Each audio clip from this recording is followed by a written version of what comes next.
Mondays with the Mako, back at you. Hope you're doing well. Thanks, guys, for giving me a ton of love and care and prayer. Same with Erica. It's helping. We can feel you guys. It's been a challenge. Smokey Bear was really, really important to us. And I think after was a challenge for us in having a child, we were looking at our animals, I think, in a lot of ways as our kids. I know that might sound odd, but we didn't think we were going to be able to have a child. And, at the end of the day, all of the cats and the dog, we look at them as our family, obviously, but we call them the babies. So we lost one of our babies, and what could I say? I think for me, he filled the void. He filled the void after my friend Steve passed away, and that might sound odd to you guys as well, but yeah, my cat had become my best friend. And a little bit about this cool cat. I'm gonna give you guys a little bit of his background and his story and how I found him. So I was doing one of my workouts, something like this, in Levine. Actually run through the neighborhood, get to the hoop, shoot some hoops, do my routine, and then run back the other way. And coming back the other way, we had some new neighbors on the left side of our house, and they would shoot baskets all night, and they weren't very good. They would miss and hit their garage door, so it was fairly loud. So I saw this opportunity to actually meet my neighbors and teach them the craft of basketball and how to actually shoot and not hit the garage door. And then I was going to jab at them a little bit and say, hey guys, 8 o'clock, you got to stop shooting. We go to bed around 9. So a good opportunity to meet these guys and hanging out with these guys from Guadalajara, Mexico.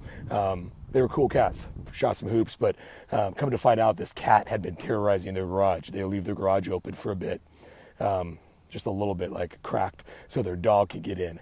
So I said, hey, tell me about this cat, right? And they said, yeah, he's this little blue-gray type of cat, and he's really hard to catch. He's so elusive. I said, okay, keep describing him to me. And I look left, and I see this cat that they're describing to me. I go, is that him right over there? And they go, yeah, that's him. See if you can catch him. I'm like, okay. I've got the basketball in my arm. So I come walking down the street, and I see this little booger. He looks cute as heck. He looks like a gray fox. He's got a unique face. And I come up to him, expecting him to run, right, and dart away.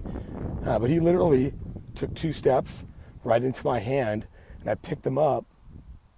I said, oh, this is a cool looking cat. It's got to be somebody's cat. And we had a bunch of animals already, and I knew Erica was going to be like, no, Jerry, you're not having another animal, not another cat. So I was walking around the neighborhood, knocking on doors, trying to find out who owned this booger. And lo and behold, no one answered the door. And I just took him home. And from that moment, he was an integral part of our family. We feel a void in the house right now, and that's probably the biggest thing that's a challenge right now. And I just left. Erica was crying. So it's been hard. It's been really, really hard. He was the glue between the other animals, and I'm looking for somebody to step up and be the leader there. But I appreciate you guys. I appreciate you guys understanding what animals are all about for me. Ever since I was a little kid, 2 years old, we had pets. We had a pet duck, turtles, cats and dogs, of course, and they were all usually rescue animals. So treat your animals with care and love and respect. Don't let them out of the house and let them out into stuff like this, but that's up to you how you raise your animals. But treat them well, you guys. Love on them a ton. You never know when some weird disease or some cancer is going to creep up on your pet and just zap the life out of them. He literally just kind of died in my arms, and that was sad as shit. Whew. But much love, you guys. I want to dig into grit a little bit. I'm going to probably come back to grit one more time because this video was a little bit about Smokey Bear and how I'm feeling, and a little bit about where my heart's at.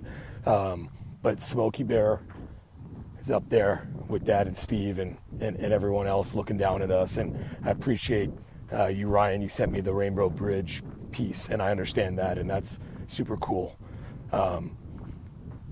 But grit, you guys, wow, impressive stuff. Grit is what it's all about, my friends. Without grit, you're not going to hit it. You're just not going to get there. You could be as smart right? You can have that EQ piece working to an extent, but grit is EQ. If you've seen what I've done, you guys, all right, you like it? We've talked a little bit about this IQ, EQ thing. We rolled right into love with empathy tucked into that.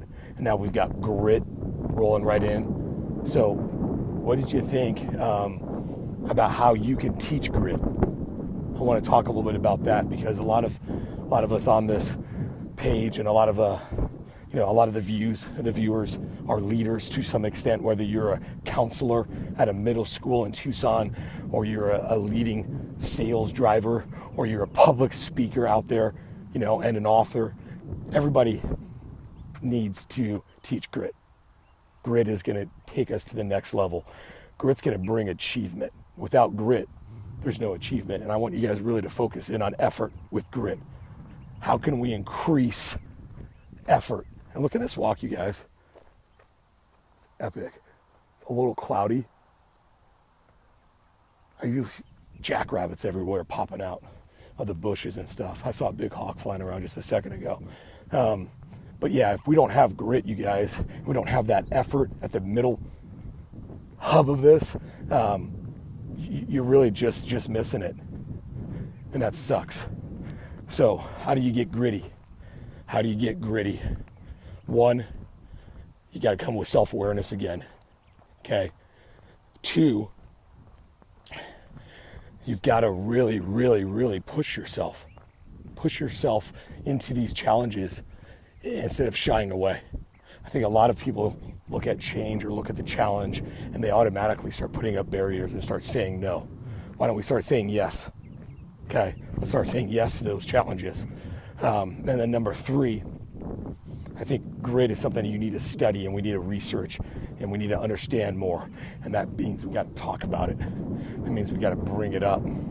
That means we got to start saying the word grit. Grit kind of sounds dirty. Grit kind of sounds messy a little bit. And you know what?